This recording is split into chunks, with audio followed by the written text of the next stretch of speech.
नमस्कार साथियों, स्वागत है आप सभी का एनडीसी के डिजिटल प्लेटफॉर्म के ऊपर। तो आज है हमारी क्लास नंबर 7 और क्लास नंबर 7 के अंदर जो हमारा टॉपिक सेकंड चल रहा था उसकी जो एक थ्योरेटिकल पार्ट है वो हम कंप्लीट कर चुके हैं। और गति एवं गति के नियम के अंदर आज हमारी एमसीक्यू क्लास है। मतलब कि इससे पहले वाली जो क्लास थी उसके अंदर हमने गति और गति के नियम किए थे, याद किए थे, तरीके सीखे थे और किस तरीके से क्वेश्चन जो पूछे जाते हैं पेपर में उसके ऊपर हमने बात की थी। और आज की क्लास के अंदर कुछ एमसीक्यू क्वेश्चन है जिसको कर कर हम ये भी सीखेंगे कि किस तरीके से पेपर में हमें क्वेश्चन अटेम्प्ट करना है और किस तरीके के प्रश्न जो है पूछे जाते हैं। और ये जो प्रश्न है वो प्रश्न किसी ना किसी पिछले एग्जाम में आए हुए क्वेश्चन है और लगभग 35 प्रश्न इसके अंदर रहेंगे। और स्टार्ट के 35 में से जो 25 क्वेश्चन है वो रहेंगे इजी टू मॉडरेट और 25 से लेकर 35 तक के जो प्रश्न है वो किसी भी पेपर में नहीं आए हुए, लेकिन थ्योरी को और ज़्यादा अच्छा करने के लिए एक साथ में समझने के दृष्टिकोण से वो 10 प्रश्न रखे गए हैं। उसमें हर एक प्रश्न के अंदर जो है अपना एक क्वेश्चन बनेगा और पेपर में जिस तरीके का फर्स्ट ग्रेड में प्रश्न पूछा जाता है वो पूरा का पूरा जो टेस्ट है आपका यहाँ पर हो जाएगा। तो क्लास को स्टार्ट करते हैं क्वेश्चन नंबर 1 के साथ में। और अगर आपको क्वेश्चन आते हैं तो सबसे पहले उन क्वेश्चन को पढ़कर आप उसका खुद आंसर कीजिए और नहीं समझ में आते तो उसके बाद में उसका आंसर देखिए। और किस तरीके से थ्योरी के अंदर हमने डिस्कशन किया वो थ्योरी भी मैं साथ साथ में यहाँ पर आपको बताते हुए चलूंगा। तो चलिए फिर क्वेश्चन नंबर 1 के साथ में हम स्टार्ट करते हैं। ठीक है, तो देखो क्वेश्चन नंबर 1 है हमारा, निम्न में से अदिश राशि है। ठीक है, अब देखो अदिश राशि की बात आई है तो सबसे पहले हम बात कर लेते हैं कि अदिश राशि होती क्या है, उसके बाद में कौन कौन सी अदिश राशियां होती है। और देखो प्रश्न जो बनेगा अदिश और सदिश से पक्का एक प्रश्न आपको देखने को मिलेगा, चाहे वो आपको स्टेटमेंट में देखने को मिले चाहे आपको डायरेक्ट इस तरीके से देखने को मिले। और जैसे आपको पता होगा कि फर्स्ट ग्रेड के अंदर हमारा जो नॉलेज का टेस्ट किया जाता है और किस तरीके से हम ऑप्शन करेक्ट करते हैं वो टेस्ट किया जाता है। तो ज़्यादातर अपने को स्टेटमेंट में देखने को मिलता है कि विस्थापन जो है वो सदिश राशि है, अगला कोई विस्थापन की जो यूनिट है मतलब इकाई है वो ये है, इस तरीके से स्टेटमेंट में देखने को मिलता है। तो एक प्रश्न आपको पक्का सदिश अदिश में से देखने को मिलेगा और 7 से 8 प्रश्न, इन 25 प्रश्नों में से 7 से 8 प्रश्न जो होंगे वो किसके ऊपर होंगे, वो हमारे सदिश और अदिश राशियों पर होंगे। तो अगर पिछली क्लास के अंदर आपने नहीं याद किया तो यहाँ पर आपका और याद हो जाएगा और याद कर लिया तो आपका रिवाइज हो जाएगा।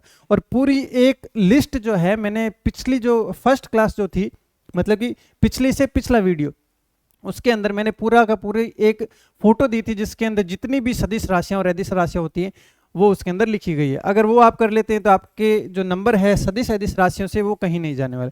ठीक है, अब देखो बात करते हैं। देखो अदिश राशियां क्या होती है। ठीक है, देखो अदिश राशि का मतलब होता है जिसमें दिशा नहीं दर्शाई जाती, दिशा जो है अपनी दर्शाई नहीं जाती। भाई जैसे मान लो मैं चल रहा हूं तो मैं क्या बताऊंगा कि मैं एक्स दिशा के अंदर चल रहा हूं, तो वो तो अपनी हो जाएगी सदिश राशि। अब जैसे मैं बोलूं कि द्रव्यमान मतलब 5 किलो का भार पड़ा हुआ है तो मुझे बताना पड़ेगा क्या कि कौन सी दिशा में, एक्स दिशा में पड़ा हुआ है, वाई दिशा में पड़ा हुआ है, बताने की जरूरत नहीं है। ठीक है, और जिनको बताने की जरूरत नहीं है, जिसमें दिशा नहीं दी जाती, वो अपने होते हैं अदिश राशि। ठीक है, तो ये अपना क्या हो जाएगा, अदिश राशि। मतलब कि द्रव्यमान अपना क्या हो जाता है, अपना अदिश राशि हो जाता है। अब देखो सदिश राशि के अंदर क्या होता है, जैसे मान लीजिए मैं गति कर रहा हूं, मतलब मैं यहां से कोई दिशा के अंदर चल रहा हूं तो उसमें मैं क्या कहूंगा कि मैं एक्स दिशा की तरफ चल रहा हूं, तो उसमें मुझे एक्स दिशा बताने की जरूरत पड़ी, इसका मतलब वो क्या हो जाएगा, हमारा सदिश राशि अपनी हो जाएगी। ठीक है, अदिश राशि जिसके अंदर केवल यूनिट बताई जाती जैसे हम क्या कहते हैं 5 मीटर प्रति सेकंड, इसमें दिशा बताई क्या, दिशा नहीं बताई, इसका मतलब ये क्या हो जाएगी, ये हो जाएगी अपनी अदिश राशि। ठीक है, अब देखो अदिश राशियों के अंदर क्या क्या आते हैं और सदिश राशियों के अंदर क्या क्या आते हैं। देखो सदिश और एक होता है अपना अदिश राशि। ठीक है, अदिश राशि क्या क्या होती है और अदिश और सदिश के अंदर बहुत गहरा संबंध है। और संबंध भी अगर आप यहाँ पे समझेंगे तो आपको हमेशा के लिए याद हो जाएगा। भाई अदिश राशियां ज्यादातर वो होती है जो जनरल लाइफ में अपने यूज लेते हैं। भाई क्या यूज लेते हैं, हम क्या बोलते हैं कि चाल कितनी है 15 किलोमीटर प्रति घंटा, तो चाल अदिश हो गया। ठीक है, उसके बाद में देखो वेग क्या है अपना, वेग अपना है सदिश राशि। अब सदिश राशि में वो चीजें आएंगी जो जनरल लाइफ में यूज नहीं लेते। भाई जैसे त्वरण कभी शब्द जनरल लाइफ में बोलते हैं क्या, तो त्वरण क्या हो जाएगा, ये हो जाएगा अपना सदिश। ठीक है, वेग क्या हो जाएगा अपना सदिश। चाल क्या हो जाएगी अपनी, अदिश राशि। अब एक होता है अपना भार या फिर द्रव्यमान, ठीक है। तो द्रव्यमान अपना क्या हो जाएगा, अदिश राशि हो जाएगी। यूं बोल सकते हैं कि द्रव्यमान एक्स दिशा की तरफ जा रहा है, भाई नहीं बोल सकते, क्योंकि जो जाना होता है वो तो अपनी गति होती है, ठीक है। और उसके अलावा देखो एक होता है अपना बल, ठीक है। अब देखो बल, मान लो मैं कहूंगा जैसे बल की यूनिट जो होती है न्यूटन होती है, ये याद रखना है, बल की यूनिट क्या है, न्यूटन होती है, ठीक है। अब जैसे मैं बोलूं कि मैंने बल लगाया, तो आप पूछोगे ना कौन सी दिशा में लगाया, एक्स दिशा में लगाया, वाई दिशा में लगाया, तो मतलब वो क्या हो जाएगा, वो हो जाएगा अपना सदिश राशि, ठीक है। अब देखो, अब अपने इस क्वेश्चन के ऊपर बढ़ते हैं, ठीक है। अब देखो अदिश राशि है, ठीक है। अब देखो विस्थापन है, विस्थापन के अंदर अपने को जरूरत पड़ती है, किसकी जरूरत पड़ती है, दिशा की जरूरत पड़ती है, क्योंकि विस्थापन अपने जो है सदिश राशि के अंदर अपना आता है विस्थापन, ठीक है। बल क्या है, बल मैंने आपको बताया किसमें आता है, सदिश राशि के अंदर आता है, ठीक है। वेग जो है, वेग अपना किसमें आता है, सदिश राशि में आता है। अब ये आयतन देखो, आयतन जो हो जाएगा ये अपना क्या हो जाएगा, वो हो जाएगी अपनी अदिश राशि। समझ में आए तो बहुत अच्छा है, समझने के साथ साथ में याद करना पड़ेगा, क्योंकि सभी शब्दों के साथ में ट्रिक नहीं जोड़ी जा सकती, थोड़ा बहुत अपने को यहाँ पर याद भी करना पड़ेगा। ये था क्वेश्चन नंबर 1। अब देखो सेकंड नंबर क्वेश्चन क्या है, शून्य में स्वतंत्र रूप से गिरने वाली वस्तुओं का समान होता है। देखो पिछली क्लास अगर आपने देखी है तो मैंने आपको वहां पर बताया था कि कोई भी वस्तु अगर गिर रही है तो उसका एक फिक्स त्वरण होता है, ठीक है। त्वरण क्या होता है, उसका फिक्स होता है, कितना होता है, 9.8 मीटर प्रति सेकंड स्क्वायर। इसको पूरी अच्छी तरीके से याद रख लेना, क्योंकि इतने अक्षरों के अंदर जो है अपने 3 प्रश्न बनेंगे। सबसे पहले कि मुक्त रूप से जो गिरने वाले वस्तु है उसका क्या समान होता है, तो त्वरण समान होता है, ठीक है। त्वरण कितना होता है, तो 9.8 मीटर प्रति सेकंड स्क्वायर होता है। अगला क्वेश्चन बनेगा त्वरण की यूनिट, मतलब कि इकाई क्या है, सबसे ज्यादा इंपॉर्टेंट प्रश्न की त्वरण की इकाई क्या है, तो मीटर प्रति सेकंड स्क्वायर, ये इसकी क्या होती है, ये इसकी इकाई होती है। दूसरा यूं भी दे सकते हैं, मीटर मीटर इस तरीके से भी दिया जा सकता है। तो ये दोनों अगर अपने को देखने को मिलता है तो अपने को याद रखना है कि त्वरण मीटर प्रति सेकंड स्क्वायर, ये जो हो जाएगी इसकी यूनिट हो जाएगी। तो इसके अंदर देखो क्वेश्चन का आंसर क्या हो जाएगा, त्वरण यहां पर हो जाएगा, ठीक है। स्वतंत्र रूप से गिरती है तो उसमें क्या समान होता है, उसके अंदर त्वरण जो है वो समान होता है। उसके बाद में देखो क्वेश्चन नंबर 3। अब देखो किसी पिंड के उस गुणधर्म को क्या कहते हैं जिसमें वह सीधी रेखा में विराम या एक समान गति की स्थिति में किसी भी परिवर्तन का विरोध करता है। भाई ये बोल रहा है कि कोई भी पिंड है या फिर कोई भी द्रव्यमान है, वो सीधी रेखा में विराम या फिर एक समान, मतलब एक दिशा के अंदर चल रहा है, एक निश्चित गति से चल रहा है, या फिर वो विराम अवस्था में खड़ा है, ठीक है। तो वो किसी भी परिवर्तन का विरोध करता है। देखो विरोध का मैंने आपको एक चीज पढ़ाई थी कि अगर कोई इंसान सो रहा है तो वो सोते रहना चाहता है, ठीक है। और कोई इंसान जो है काम कर रहा है तो वो काम करते रहना चाहता है, ठीक है। हालांकि काम करने वाले केस के अंदर ये बिल्कुल सही नहीं है, लेकिन अपने को ध्यान रखना है कि अगर कोई रेस्ट पर है तो वो रेस्ट पर रहना चाहता है, और कोई गतिमान वस्तु है तो वो गतिमान बनी रहना चाहती है, जब तक कोई उसके ऊपर बाह्य बल कार्य ना करे। ये था अपना जड़त्व का नियम या फिर पहला नियम, पहला नियम। अब उसके ऊपर कोई बाह्य बल जब कार्य करेगा तो वो क्या करेगा, उसका विरोध करेगा। ये था अपना जड़त्व का नियम। तो ये क्या हो जाएगा, ऑप्शन नंबर 2, किसी भी परिवर्तन का विरोध करता है। विरोध शब्द किसमें आता है, जड़त्व के अंदर ही सिर्फ अपने को विरोध जो शब्द है वो देखने को मिलेगा, ठीक है। ये था 3rd नंबर। उसके बाद में क्वेश्चन नंबर 4, गति का दूसरा समीकरण, गति का दूसरा समीकरण स्थिति और किसके बीच में। सबसे पहले समझने वाली बात है, पहले तो 3 समीकरण आनी चाहिए कि वो 3 समीकरण क्या थी। वो पहले 3 समीकरण मैं आपको यहां पर याद करवाता हूं। देखो v बराबर u प्लस ए टी, ये पहली समीकरण थी। s बराबर u t plus half a t square, ठीक है, ये सेकंड थी। उसके बाद में वी स्क्वायर बराबर यू स्क्वायर प्लस 2as, ठीक है। अब इसके अंदर सब कुछ मैं बताता हूं आपको कि v क्या है। v अपना है अंतिम वेग, ठीक है। v तो है अपना अंतिम वेग, u है प्रारंभिक वेग,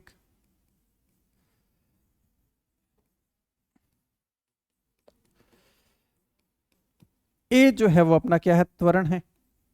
इसकी यूनिट क्या होती है, मीटर प्रति सेकंड स्क्वायर। ठीक है, और ये वेग है, ये वेग होता है मीटर प्रति सेकंड। यू है, ये भी वेग है, तो ये भी होता है अपना मीटर प्रति सेकंड। टी क्या होता है, अपना समय होता है। समय की यूनिट क्या होती है, सेकंड होती है। ठीक है, उसके बाद में देखो ये एस है। एस का मतलब क्या होता है, विस्थापन। विस्थापन अब ये किस में होगा, ये दूरी में होता है, तो मीटर के अंदर होता है, ये मीटर में होता है। अब देखो स्थिति में परिवर्तन कब होता है, जब उसका एक्स चेंज होता है, मतलब उसका विस्थापन। मैं यहां पर हूं, मेरी ये स्थिति है, मैं यहां पर हूं, तो मैं 2 मीटर चल चुका हूं मैं 2 मीटर चल चुका हूं, और 2 मीटर चल चुका हूं, इसका मतलब मेरी स्थिति के अंदर कुछ ना कुछ चेंजिंग हुई है। मतलब स्थिति और विस्थापन एक ही चीज है। थोड़ी सी दूर चलने पर स्थिति चेंज होती है, इसका मतलब मेरी स्थिति के अंदर कुछ ना कुछ विस्थापन हुआ है। अब देखो ये क्या है, स्थिति। स्थिति मतलब कि ये क्या पूछ रहा है, विस्थापन और किसके बीच। मतलब पहले तो दूसरी समीकरण लिखनी है, चलो दूसरी समीकरण ये हमने यहां पर लिख दी। ठीक है, दूसरी समीकरण लिखने के बाद में ये क्या पूछ रहा है, ये पूछ रहा है कि स्थिति और किसके बीच में संबंध है। देखो एक स्थिति है, स्थिति के अलावा समय के साथ में है। ठीक है, और समय के अलावा प्रारंभिक वेग के बीच में है। ठीक है, संबंध किस किस के बीच में है, स्थिति, प्रारंभिक वेग और समय के बीच में। ठीक है, तो देखो स्थिति तो यहां पर दिया हुआ है, तो स्थिति वाला अपने को आंसर नहीं देना, या फिर प्रारंभिक वेग होगा या फिर समय होगा। देखो यहां पर वेग है लेकिन प्रारंभिक वेग नहीं है, तो ये ऑप्शन हम नहीं कर सकते। ठीक है, उसके बाद में सेकंड ऑप्शन सी जो ऑप्शन है ये हो जाएगा अपना समय। तो किस किस के बीच में संबंध है सेकंड के अंदर, देखो यहां पर है विस्थापन। विस्थापन मतलब कि दूरी के अंदर, या फिर हम कह सकते हैं स्थिति। स्थिति प्रारंभिक वेग और समय के बीच में है। यहां पर अगर प्रारंभिक वेग होता है तो बी और सी दोनों उत्तर हो जाते हैं, लेकिन यहां पर केवल वेग दिया जाता है, तो फिर अपना हो जाएगा ऑप्शन नंबर सी अपना बिल्कुल करेक्ट हो जाएगा। क्वेश्चन नंबर 5, न्यूटन की गति के नियम है। कितने नियम है, न्यूटन के 3 गति के नियम है। पहला कौन सा है, जड़त्व का नियम। दूसरा हमने पढ़ा था F बराबर ma। तीसरा जो है अपना क्रिया प्रतिक्रिया का नियम, क्रिया प्रतिक्रिया। ठीक है, अब इसको एक नाम और कहते हैं जो मैंने आपको पिछली क्लास में नहीं बताया, संवेग संरक्षण का नियम।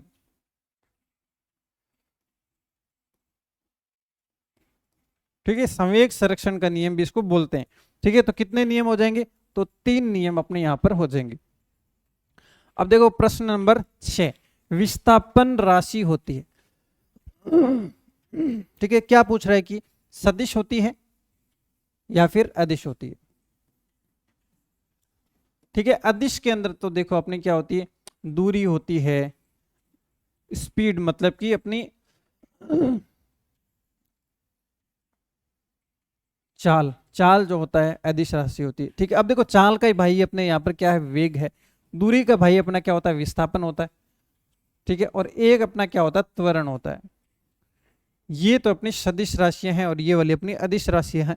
विस्थापन क्या है, तो विस्थापन जो है अपनी यहाँ पर वो हो जाएगी विस्थापन सदिश राशि। ठीक है, अब देखो विस्थापन का मतलब क्या है, चलना ही तो है, मतलब दूरी ट्रेवल करना ही अपना क्या होता है, विस्थापन होता है।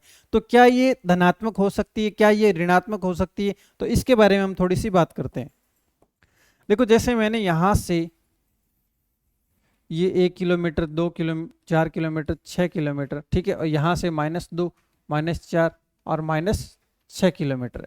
तो अगर ये 0, ये है x बराबर 0, अगर ये यहां पर खड़ा रहता है तो मतलब विस्थापन कितना है, 0 है। अगर ये इस डायरेक्शन में चलता है तो विस्थापन क्या है, धनात्मक है। यदि ये इस दिशा में चलता है तो विस्थापन क्या है, अपना ऋणात्मक है। ठीक है, ये प्रश्न, ये जो लाइन है आपको कहीं ना कहीं यूज आने वाली है, इसलिए ये लाइन मैंने आपको यहाँ पर बताई है। ठीक है, अब देखो क्वेश्चन नंबर 7 के ऊपर, विस्थापन हो सकता है। ठीक है, विस्थापन हो सकता है धनात्मक, ऋणात्मक। तो मैंने अभी आपको क्या बताया कि जैसे मान लो ये है x बराबर 0, 1, 2, 3, 4। ठीक है, यहां पर है -1, यहां पर -2, यहां पर है अपना -3। ठीक है, अब देखो तो अगर ये व्यक्ति जो है अगर यहां पर खड़ा रहे तो विस्थापन कितना होगा, विस्थापन हो जाएगा अपना 0। अगर ये इस साइड में चलना स्टार्ट हो जाए तो विस्थापन क्या हो जाएगा, धनात्मक हो जाएगा। ठीक है, अगर ये यहां पर चलने की जगह यहां पर चलना स्टार्ट हो जाए तो विस्थापन हमारा क्या हो जाएगा, ये नेगेटिव हो जाएगा। ठीक है, तो क्या हो सकता है, धनात्मक भी हो सकता है, ऋणात्मक भी हो सकता है, शून्य भी हो सकता है। तो ऑप्शन क्या करेक्ट हो जाएगा अपना, जो ऑप्शन होगा वो हो जाएगा डी ऑप्शन, मतलब कि सभी, ऑल ऑफ दीज, ये हो जाएगा अपना सातवें में डी ऑप्शन। अब देखो, अब यहां से देखो पलायन वेग कितना है, पृथ्वी का पलायन वेग कितना है। देखो पलायन का मतलब ये होता है कि किसी भी वस्तु को पृथ्वी से कितने वेग से फेंके कि वो पृथ्वी से बाहर चली जाए, मतलब जो पृथ्वी है पृथ्वी से बाहर अंतरिक्ष में चली जाए। ऐसा अगर हम चाहते हैं तो अपने को जो 11.2 किलोमीटर प्रति सेकंड, मतलब इतना ज्यादा स्पीड से अपने को फेंकना पड़ेगा। देखो सबसे पहली बात यहाँ पर वेग है, इसलिए मैंने यहाँ पर क्या लगाया, मीटर प्रति सेकंड, मतलब ये किलोमीटर प्रति सेकंड मैंने लगाया। ठीक है, अब देखो ये अपने को याद करना है कि 11.2 किलोमीटर प्रति सेकंड, मतलब एक सेकंड में 11.2 किलोमीटर गति कर जाए, अगर इतनी स्पीड से फेंके तो वो पृथ्वी से बाहर चली जाएगी। तो उत्तर क्या हो जाएगा, पलायन वेग जो हो जाएगा ये हो जाएगी 11.2 किलोमीटर प्रति सेकंड। ये ध्यान रखना प्रति सेकंड है, किलोमीटर प्रति घंटा नहीं है, ये नहीं हो सकता। 11.2 किलोमीटर प्रति सेकंड। अब देखो, अब कुछ प्रश्न आएंगे वो न्यूटन के नियम के ऊपर, तैरना, गति करना। ठीक है, मतलब तैरने के लिए इंसान क्या करता है, देखो तैरने के लिए हम पीछे पानी को धक्का लगाते हैं। जब पीछे धक्का लगाते हैं तो पीछे हमने क्या की, पीछे क्रिया की, तो हम क्या जाते हैं, आगे की तरफ जाते हैं। और क्यों जाते हैं आगे की तरफ, आगे की तरफ जाने का रीजन ये है कि उसने जब पीछे क्रिया की तो उसने वापस प्रतिक्रिया की विपरीत दिशा में, ठीक है, विपरीत दिशा में मतलब आगे की दिशा में, तो ये क्या हो जाएगा, क्रिया प्रतिक्रिया का नियम।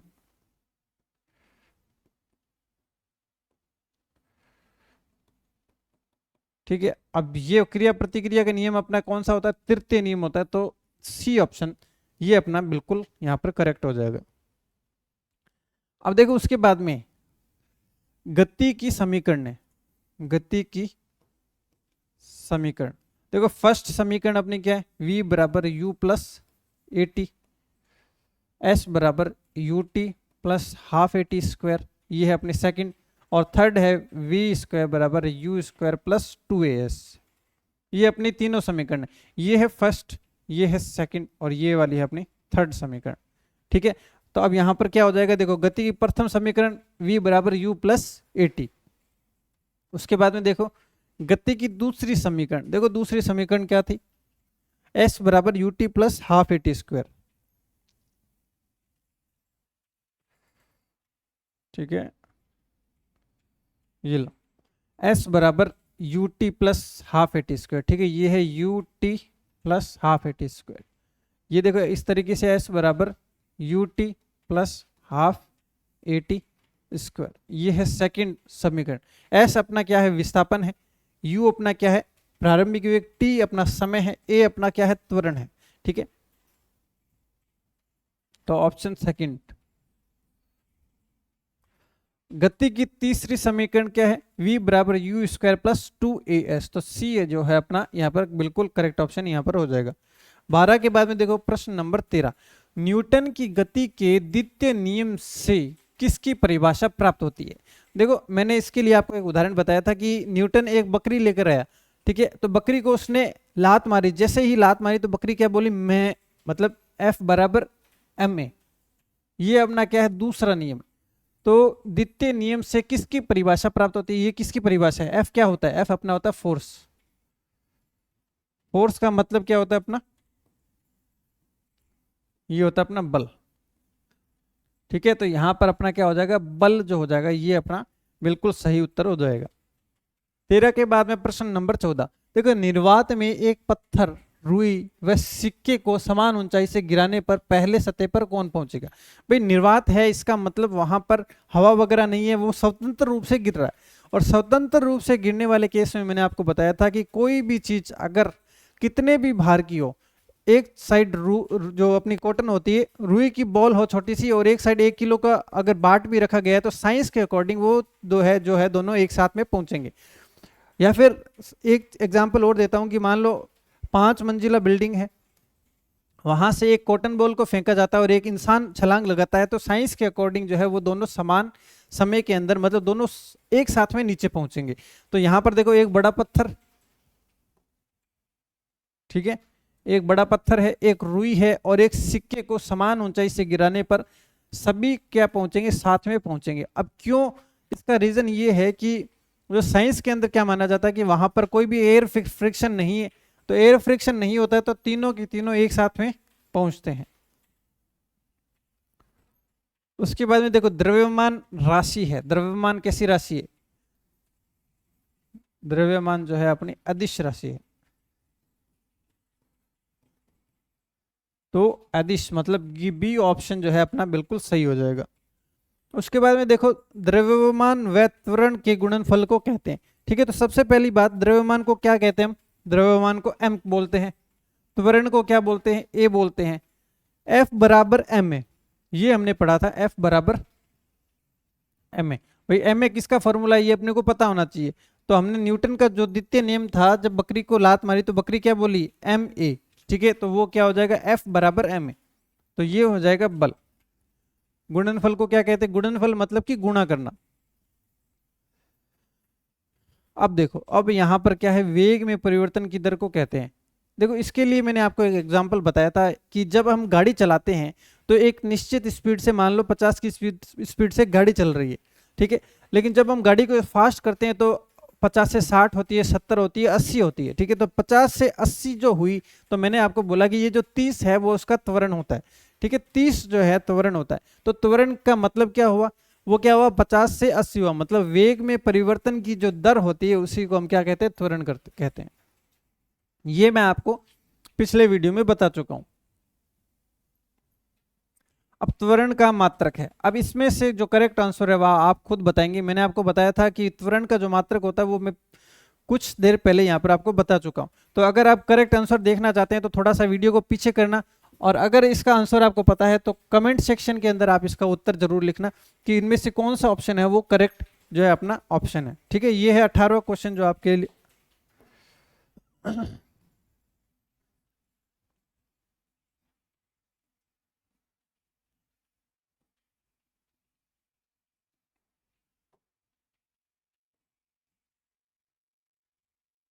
ठीक है, ये आपको जो है इसका जो आंसर है वो कमेंट के अंदर लिखना है। उसके बाद में देखो क्वेश्चन नंबर 19।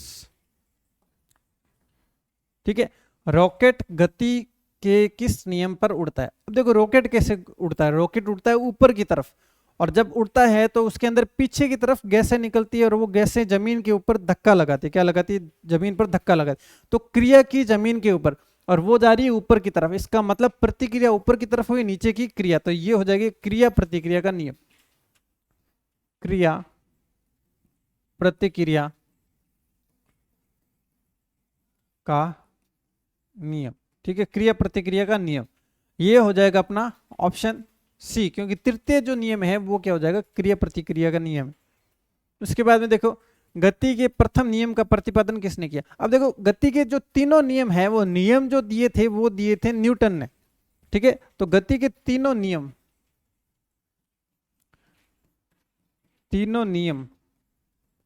ये तो दिए थे हमारे न्यूटन ने।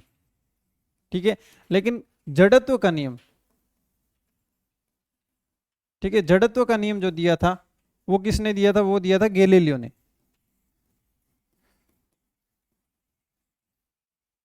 ठीक है, ये अपने को याद होना चाहिए। और प्रथम नियम का नाम क्या है, प्रथम नियम का जो अपना नाम है वो अपना क्या है, जड़त्व का नियम, ये अपना नाम है। ठीक है, जड़त्व का नियम, ये कौन सा नियम है, ये फर्स्ट नियम है। तो ये किसने दिया, ये गैलीलियो ने दिया।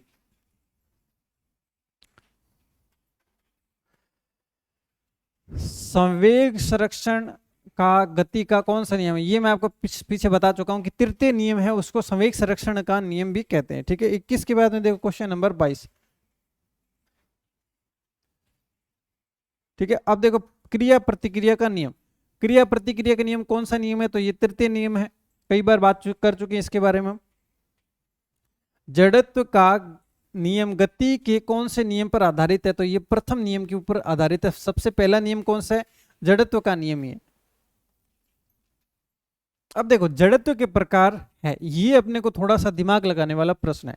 भाई जड़त्व, मैंने आपको जब जड़त्व की परिभाषा बताई तो मैंने कहा कि कोई वस्तु है वो स्थिर अवस्था में है तो स्थिर में रहना चाहती है, गतिशील है तो गतिशील रहना चाहती है। मतलब जड़त्व के दो प्रकार है, एक स्थिर अवस्था में और एक गति अवस्था में। मतलब कि जो सी ऑप्शन है ये हो जाएगा अपना बिल्कुल करेक्ट। ठीक है, ये अपना बिल्कुल सही ऑप्शन हो जाएगा। उसके बाद में है प्रश्न नंबर 25, कोल्लू के बेल की गति होती है।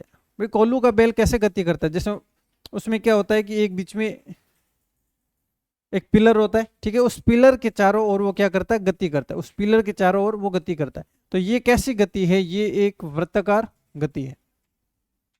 ये कैसी है, वृत्ताकार गति है अपनी। और ये फर्स्ट जो वीडियो था, मतलब कि पिछले से पिछला जो वीडियो था उसके अंदर मैंने आपको गति के प्रकार बताए थे, तो उसके अंदर मैंने कंपन गति पढ़ाया था, वृत्ताकार गति पढ़ाया था। ठीक है, 25 के बाद में 26, देखो, फल का पेड़ की टहनी से गिरना। ये एग्जाम्पल मैं आपको बता चुका हूं, जो हमने वीडियो पिछला वीडियो था उसके अंदर मैंने ये एग्जाम्पल, सेम एग्जाम्पल आपको बताया था कि फल का पेड़ की टहनी से गिरना। जैसे मान लो फल जो है वो स्थिर अवस्था के अंदर पेड़ की टहनी से लगा हुआ है, अब कोई उसको हिलाता है तो वो क्या नीचे गिर जाता है, इसका मतलब वो जड़त्व अवस्था में है, जड़त्व में रहना चाहता है, लेकिन जैसे ही उसको बाह्य बल दिया जाता है तो वो उस बाह्य बल का विरोध करता है, और विरोध के फलस्वरूप जो अपना फल है वो नीचे गिर जाता है। ठीक है, तो इसमें देखो क्या हो जाएगा, जड़त्व का नियम, मतलब कि सी ऑप्शन जो है ये अपना बिल्कुल सही हो जाएगा। 27, जड़त्व का नियम न्यूटन के किस नियम के अंतर्गत आता है, तो ये प्रश्न कई बार आ चुका है, पहले नियम के अंतर्गत आता है।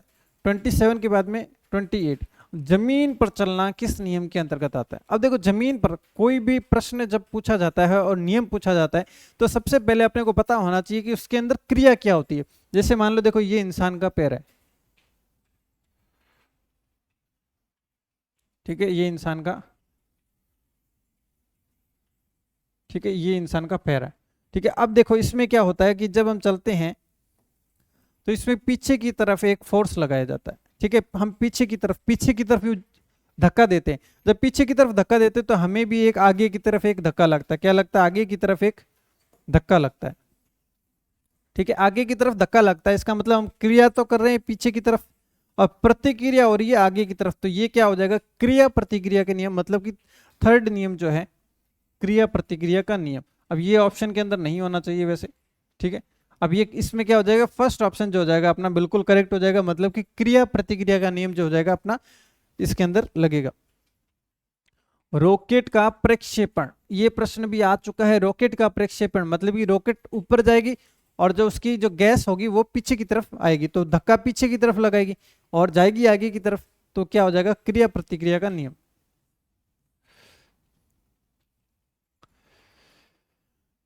अब देखो ये बताना है कि नियम में से सही नहीं है। ठीक है, अब देखो ut plus half AT square, ये बिल्कुल करेक्ट है। v बराबर u प्लस AT, ये भी बिल्कुल करेक्ट। देखो ये जो है ये अपना क्या होता है, v बराबर u प्लस AT होता है। ये देखो कितना कंफ्यूजन करने वाला प्रश्न है, v बराबर u प्लस AT, और यहाँ पर क्या दिए गए, u बराबर v प्लस AT, तो ये जो है अपना इनकरेक्ट हो जाएगा। ठीक है, उसके बाद में v बराबर u स्क्वायर प्लस 2as, ये तो अपना करेक्ट है, लेकिन ये भी अपना मतलब दो ऑप्शन जो है इसमें सही है, एक बी ऑप्शन और एक डी, मतलब कि ये दोनों जो है गलत फॉर्मूले अपने को यहाँ पर दिए गए। ठीक है, दो जो है गलत दिए गए, वी स्क्वायर बराबर यू स्क्वायर प्लस 2as, तो ये वाला अपना गलत हो जाएगा। यहाँ पर u बराबर v प्लस AT अपना गलत है, क्योंकि रियल फॉर्मूला होता है v बराबर u प्लस AT। तो अपने को इतना अच्छे तरीके से जो है याद करना पड़ेगा, क्योंकि फॉर्मूले के अंदर कंफ्यूजन कैसे क्रिएट करना है वो अपने एग्जामिनर को बहुत अच्छे तरीके से आता है। तो प्रश्न इस तरीके से अपने पास में फ्रेम होकर आने के चांस बहुत ज़्यादा रहेंगे कि पेपर इजी भी लगेगा, क्वेश्चन करने का मन भी करेगा, और क्वेश्चन गलत होने के चांस भी वहां पर रहेंगे। अब बढ़ते हैं 31 नंबर क्वेश्चन। अब देखो गुरुत्वीय त्वरण का मान है। ठीक है, गुरुत्वीय त्वरण का मान मतलब कि जो त्वरण, जो स्वतंत्रता पूर्वक कोई वस्तु गिरती है तो उसमें त्वरण कितना लगता है। देखो 9.8 लगता है, ये हम सारे जानते हैं, लेकिन आगे क्या लगेगा, देखो 9.8 भी दो ऑप्शन के अंदर है, एक है मीटर प्रति सेकंड स्क्वायर, एक है मीटर प्रति सेकंड। 9.8 मीटर प्रति सेकंड। देखो ये यूनिट जो होती है ये वेग की होती है, लेकिन अपने त्वरण निकालना है, त्वरण के अंदर 9.8 मीटर प्रति सेकंड स्क्वायर, ये जो है अपना करेक्ट ऑप्शन होगा। तो जैसे मैंने आपको बताया था कि 25 के बाद वाले जो प्रश्न होंगे वो थोड़ा कंफ्यूजन क्रिएट करने वाले होंगे, तो प्रश्न पेपर में इसी तरीके से बनता है, चारों ऑप्शन के अंदर आपको 9.8 दे देगा, ठीक है, और इस तरीके से जो है अपना कंफ्यूजन क्रिएट करेगा। तो यहाँ पर देखो ऑप्शन नंबर बी जो है ये अपना करेक्ट ऑप्शन है। अब देखो इसके अंदर 4 ऑप्शन मैं आपको और देता हूँ, सेम 31 नंबर क्वेश्चन का ही आपको जो कमेंट सेक्शन में एक और जवाब देना है, लेकिन ऑप्शन जो है मैं यहाँ पर चेंज करता हूँ, ए ऑप्शन, बी, सी और डी, ठीक है। ये है 9.8, ये भी 9.8, ये भी 9.8 और ये भी 9.8, ठीक है। ये है मीटर प्रति सेकंड, ये है मीटर सेकंड, ये मीटर प्रति सेकंड स्क्वायर और ये है। अब बताओ, अब इसमें से आपको बताना है कि जो करेक्ट ऑप्शन जो होगा वो कौन सा होगा, ठीक है, करेक्ट ऑप्शन आपको बताना है, ठीक है। अब नेक्स्ट बढ़ते हैं 32 नंबर क्वेश्चन, मुक्त रूप से गिरती हुई वस्तु का त्वरण कितना होगा। अब देखो ऐसे स्टेटमेंट वाले प्रश्न आपको पेपर के अंदर देखने को मिलते हैं।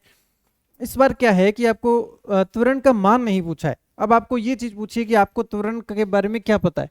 देखो त्वरण कितना होगा, गुरुत्वीय त्वरण के से कम। अब गुरुत्वीय त्वरण कितना, 9.8 मीटर प्रति सेकंड,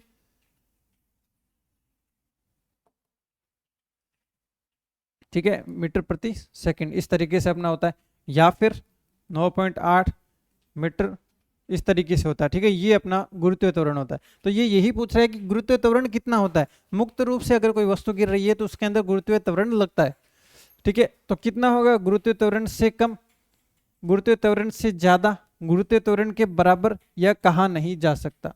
अब इसके अंदर अपने को बताना भाई गुरुत्वीय त्वरण कितना होता है, 9.8 मीटर प्रति सेकंड स्क्वायर के बराबर होता है, ठीक है, के बराबर होता है। तो डी ऑप्शन जो है ये अपना करेक्ट हो जाएगा। भाई ज्यादा या कम क्यों होगा, जब वैल्यू इसकी फिक्स है 9.8 तो वो उसके बराबर होगा, इसलिए डी ऑप्शन अपना बिल्कुल सही होगा।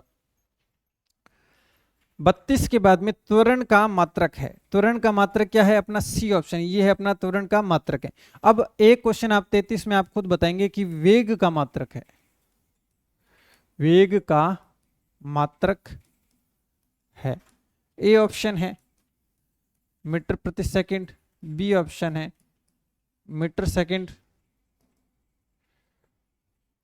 सी ऑप्शन है और डी ऑप्शन है ए व सी दोनों, ठीक है, ये आपको बताना है और इसका आंसर आप खुद बताएंगे। और अगर आपको आंसर नहीं मिलता है या कंफर्म आप आंसर करना चाहते हैं तो वीडियो को थोड़ा सा पीछे करके देख सकते हैं, इसके बारे में मैं आपको पीछे बता चुका हूं इसी वीडियो के अंदर। अब देखो दो कारों का आमने सामने से भिड़ने पर दोनों कारों में टूट फूट की घटना कैसी घटना है, किसके कारण से ये होती है। देखो जब दो कारें आपस में भिड़ती है तो देखो क्या होता है, ठीक है, एक जैसे मान लो एक कार इस साइड में है, ठीक है, और एक कार जो है आपस में, ठीक है, ये कारें आपस में भिड़ती है। अब देखो पहली कार जाकर टकराती है, वो उसके ऊपर क्रिया करती है, जितनी क्रिया वो करती है उतनी ही प्रतिक्रिया वो कर देती है, इसके कारण से दोनों में ही आपस में टूट फूट होती है। तो क्या हो जाएगा इसके अंदर, क्रिया प्रतिक्रिया के नियम, सी ऑप्शन हो जाएगा अपना बिल्कुल करेक्ट, क्रिया प्रतिक्रिया के कारण। देखो जमीन पर चलती कार का त्वरण होगा, देखो कोई मैंने अभी तक आपको बताया त्वरण के बारे में कि मुक्त रूप से अगर गिर रही वस्तु है तो उसका त्वरण 9.8 होगा, लेकिन मैंने अभी तक आपको ये नहीं बताया कि अगर कोई जमीन पर चल रही वस्तु है उसका त्वरण कितना होगा, क्योंकि त्वरण कितना भी हो सकता है, जितनी हम गति देंगे, जितना हम वेग में परिवर्तन करेंगे उतना त्वरण हो जाएगा। मान लो 50 की स्पीड से चल रही है, इसको 100 की स्पीड से चला दिया तो 50 का त्वरण हो गया, अगर 10 की स्पीड से चल रही है 20 की स्पीड से कर दिया तो कितना, 20 का त्वरण हो गया। तो ऑप्शन क्या है, देखो गुरुत्वीय त्वरण के बराबर, इसका कोई लेना देना नहीं है गुरुत्वीय त्वरण से, क्योंकि गुरुत्वीय त्वरण केवल मुक्त रूप से गिरती हुई वस्तु के अंदर होता है।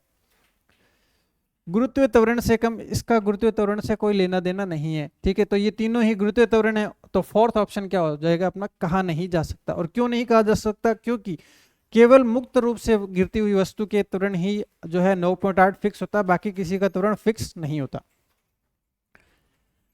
तो इस टॉपिक की थ्योरी डिस्कशन के बाद में हमने इसके ऊपर काफी अच्छे लेवल के प्रश्न किए हैं, और 10 प्रश्न जो लास्ट वाले हैं ये आपके लिए बहुत ज्यादा इंपॉर्टेंट है। बिल्कुल अच्छी तरीके से इसको समझेंगे तो आपको पेपर में पक्का इनमें से एक प्रश्न जो है देखने को यहाँ से मिलेगा। तो नेक्स्ट क्लास के अंदर हम एक नया टॉपिक लेंगे, ठीक है। इसी तरीके से बने रहिए एनडीसी क्लासेज के साथ में। Keep learning, keep growing with NDC classes. Thank you.